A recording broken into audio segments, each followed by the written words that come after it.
اب جو نظر آ رہا ہے وہ یہ نظر آ رہا ہے کہ کسی بھی طور پہ اس سماعت کا نتیجہ یہ نہیں نکلے گا کہ ذوالفقار علی بھٹو کو سزا ٹھیک ہوئی تھی، اور دوسری صورت یہ ہو سکتی ہے کہ سپریم کورٹ آف پاکستان یہ کہہ دے کہ ذوالفقار علی بھٹو کا عدالتی قتل کیا گیا تھا۔ ذوالفقار علی بھٹو تو تھوڑی پرانی بات ہو گئی، بلکہ کافی پرانی بات ہو گئی۔ ہم نے دیکھا کہ پاکستان کے 3 دفعہ وزیر اعظم رہنے والے جناب میاں محمد نواز شریف صاحب کو ماضی میں پاکستان کی اعلیٰ ترین عدالتوں نے جو سزا دی تھی، اس سزا کو ہم نے کالعدم ہوتے دیکھا، اس کو ہوا میں اڑتے دیکھا، اس کو فارغ ہوتے دیکھا۔ میاں صاحب کو نائل کیا گیا، ان کے اور جو معاملات ہیں ان میں ان کو خاصی سخت سزائیں دی گئی، لیکن پھر ہم نے یہ بھی دیکھا کہ میاں صاحب جو ہیں وہ واپس آئے، اور ایئرپورٹ کے اوپر پاکستان کا سارا جو نظام ہے ان کا استقبال کرنے کے لیے موجود تھا، اور یوں چٹکیوں میں میاں نواز شریف صاحب کی سزائیں بھی ختم ہو گئی، ان کے جرمانے بھی ختم ہو گئے، اور ان کو الیکشن لڑنے کی اجازت بھی مل گئی۔ اور اب یہ کہا جا رہا ہے کہ میاں نواز شریف صاحب جو ہیں وہ ملک کے وزیر اعظم ہوں گے یا نہیں ہوں گے، یہ ایک علیحدہ بحث ہے، علیحدہ بات ہے۔ کچھ منصوبے انسان بناتا ہے، اور منصوبے اوپر اللہ رب العالمین بھی بنا رہے ہوتے ہیں، اور بلا شبہ کام وہی منصوبے کرتے ہیں جو اللہ رب العالمین نے بنا رکھے ہوتے ہیں۔ لیکن جو بات میں اسٹیبلش کرنے جا رہا ہوں جو بات میں، وہ یہ ہے کہ ماضی میں جو غلط فیصلے ہوئے پاکستان کی عدالتوں سے، ان کو آج ٹھیک کرنے کی کوشش کی جا رہی ہے، اور شاید کیا بھی جا رہا ہے، بلکہ یقیناً کیا جا رہا ہے۔ تو کیا ہم یہ سمجھ لیں کہ آج جو فیصلے ہو رہے ہیں، اور جن کو پاکستان کی اکثریت، پاکستان میں آئین اور قانون کی سمجھ بوجھ رکھنے والوں کی اکثریت جن عدالتی فیصلوں کو آج غلط کہہ رہی ہے، کل انہی فیصلوں کو ٹھیک کرنے کے لیے دوبارہ سے عدالتیں لگیں گی، تو پھر کیوں نہ پاکستان کے نظام عدل کا جو دنیا میں نمبر ہے وہ نیچے سے نیچے نہ ہو۔ ایک اندازے کے مطابق پاکستان کا جو عدالتی نظام ہے، یعنی پاکستان میں انصاف کا جو معاملہ ہے، وہ دنیا بھر میں بہت پیچھے ہے، بہت پیچھے ہے۔ عام آدمی جو ہے وہ تو تصور بھی نہیں کر سکتا اتنی تیزی سے انصاف لینے کا۔ نسلیں بیت جاتی ہیں، دادا نے کیس کیا ہوتا ہے تو پوتا پر پوتا جو ہے وہ بھی فیصلے نہیں لے پاتا، اگر لے پاتا ہے تو بہت سے معاملات میں لوگ مر جاتے ہیں، لوگ غلط پھانسیوں پہ چڑھ جاتے ہیں، اور اس کے بعد کہا جاتا ہے کہ نہیں وہ تو بے گناہ تھے۔ اب اس کی ریمیڈی کیا ہوگی؟ میں یہ سمجھتا ہوں کہ یہ جو فیصلہ آج ہوا ہے سائفر کیس میں، جج ابو الاسناد ذوالقرنین نے دیا ہے عمران خان اور شاہ محمود قریشی کو 10 سال کی سزا دینے کا، اس نے اصل میں پاکستان کے عدالتی نظام کو ایک مشکل میں ڈال دیا ہے۔ پاکستان کی وہ شخصیات جو آج انصاف کرنے کی ذمہ دار ہیں، ان کو مشکل میں ڈال دیا ہے کہ جب اپیلیں ہوں گی، ڈیفینیٹلی اس فیصلے کے خلاف اپیل ہوگی، پہلے اسلام آباد ہائی کورٹ میں ہوگی، اور اس کے بعد اگر ضرورت پڑی تو سپریم کورٹ آف پاکستان تک اس کی اپیل جائے گی، اور پھر اپیلیں سننے والوں کے لیے یہ ایک ٹاسک ہوگا کہ وہ کس طرح سے پاکستان کے نظام عدل پہ عام آدمی کا جو اعتماد ہے اس کو بحال کرے۔ آج اگر سچی بات کی جائے تو پاکستان کے نظام عدل پہ لوگوں کا کچھ زیادہ اعتماد رہ نہیں گیا، اور رہ بھی کیسے جاتا؟ جس طرح میں نے آپ سے عرض کیا کہ 40 سال پہلے جو قتل کے مقدمے میں، ایک مبینہ قتل کے مقدمے میں ذوالفقار علی بھٹو کو سزا دی گئی تھی، وہ آج کی سپریم کورٹ اس کو دوبارہ سماعت کر رہی ہے، اور میاں نواز شریف صاحب کو جو سزا دی گئی تھی، ان کو نائل کیا گیا تھا، اس کو آج کالعدم قرار دے دیا گیا ہے، وہ سزائیں ختم کر دی گئی ہیں۔ تو لوگ یہ سمجھنے میں حق بجانب ہیں کہ کیا پاکستان کا جو نظام عدل ہے وہ دہائیوں پیچھے ہے؟ یعنی جو فیصلے 40-50 سال پہلے آ جانے چاہیے تھے انصاف کے مطابق، ان کو انصاف کے مطابق کرنے کے لیے، انصاف کے سانچے میں ڈالنے کے لیے آج 40-50 سال کے بعد پاکستان کی جو جوڈیشری ہے اس کو دوبارہ سے ان کی سماعت کرنا پڑ رہی ہے۔ بہرحال ایسا لگتا ہے کہ یہ جو سائفر کیس کا فیصلہ ہے یہ پاکستان تحریک انصاف کے جو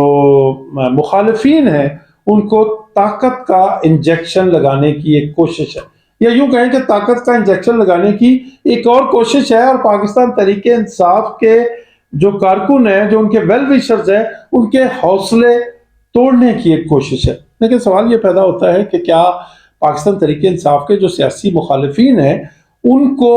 طاقت کا انجیکشن لگا دیا گیا ہے، یا اس انجیکشن سے ان کو طاقت مل سکے گی؟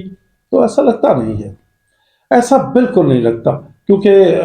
21 اکتوبر سے لے کے آج تک، یعنی 21 اکتوبر جب میاں نواز شریف صاحب پاکستان تشریف آئے تھے، اور ڈیفینیٹلی وہ اپنے ذہن میں یہ سوچ کے آئے تھے کہ وہ پاکستان آئیں گے اور پورا پاکستان جو ہے وہ ان کے پیچھے لگ جائے گا، وہ پاکستان کے ہیرو بن جائیں گے اور مقبولیت کی معراج پہ پہنچے ہوں گے۔ ایسا کچھ ہوا نہیں ہے۔ حالانکہ بہت سی رعایتیں ہمارے جوڈیشل سسٹم نے ان کو دیں، ہمارے اوورآل سسٹم نے ان کو بہت سی رعایتیں دی، لیکن میاں نواز شریف صاحب میں سیاسی طاقت نہیں آنا تھی، نہیں آئی، اور شاید یہ فیصلہ بھی میاں نواز شریف اور ان کی جماعت کو جو سیاسی طاقت ہے وہ فراہم کرنے میں کامیاب نہیں ہو سکے گا۔ رہی بات پاکستان تحریک انصاف کے جو ویل وشرز ہیں، ان کے چاہنے والے ہیں، ان کے کارکن ہیں، ان کے ووٹرز ہیں، ان کے سپورٹرز ہیں، ان کے حوصلے توڑنے کی بلا شبہ یہ ایک کوشش ہے، یا اس کو ایک کوشش کہا جا سکتا ہے کہ یہ جو سائفر کیس کا فیصلہ ہے یہ پاکستان تحریک انصاف کے ویل وشرز کی، ان کے سپورٹرز، ووٹرز کی، کارکنوں کی جو ہمت ہے اس کو توڑنے کے لیے یہ فیصلہ دیا گیا ہے۔ تو میں نہیں سمجھتا کہ ایسا ہو، بلکہ ایسا ہے کہ شاید ان کی ہمت اور زیادہ بڑھ جائے گی۔ کوشش تو شاید یہ کی گئی کہ عمران خان کو 10 سال سزا دے دی جائے اور لوگ یہ سمجھ لیں کہ اب تو عمران خان ختم ہو گیا، عمران خان چلا گیا، عمران خان فارغ ہو گیا، تو اب لوگ یا تو ووٹ دینے نکلے ہی نہ، تو یا وہ ووٹ دینے تو نکلیں لیکن کسی اور پولیٹیکل پارٹی کو ووٹ دے دیں۔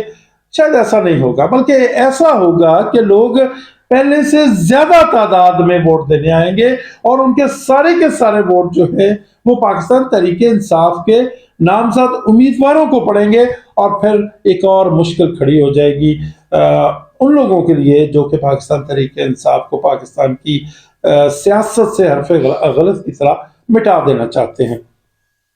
اگر ہم بات کر لیں اس کی یہ کہ پاکستان تحریک انصاف کے لوگوں کو کیا کرنا چاہیے، تو بہت ممکن ہے کہ منصوبہ سازوں نے یہ سوچا ہو کہ عمران خان کو جب سزا ہو جائے گی تو اس کے بعد مشتل ہو کے پاکستان تحریک انصاف کے لوگ سڑکوں پہ نکل آئیں گے، وہ توڑ پھوڑ کریں گے، وہ نعرے بازی کریں گے، وہ گراؤ جلاؤ کریں گے، اور ایسا کچھ ہوگا۔ تو ایسا ہو بھی سکتا ہے، لیکن بہتر ہے کہ ایسا نہ ہو۔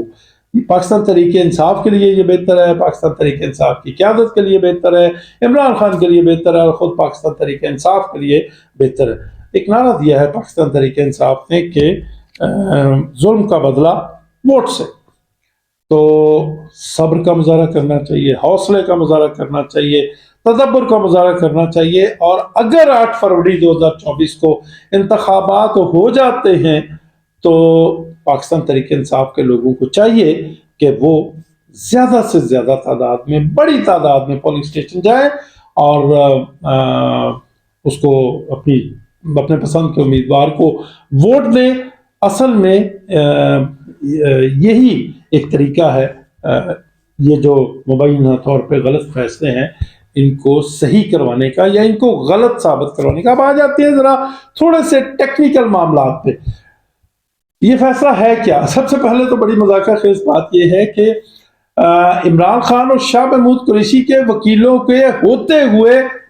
عدالت نے ان دونوں کو سرکاری وکیل دے دیے، یعنی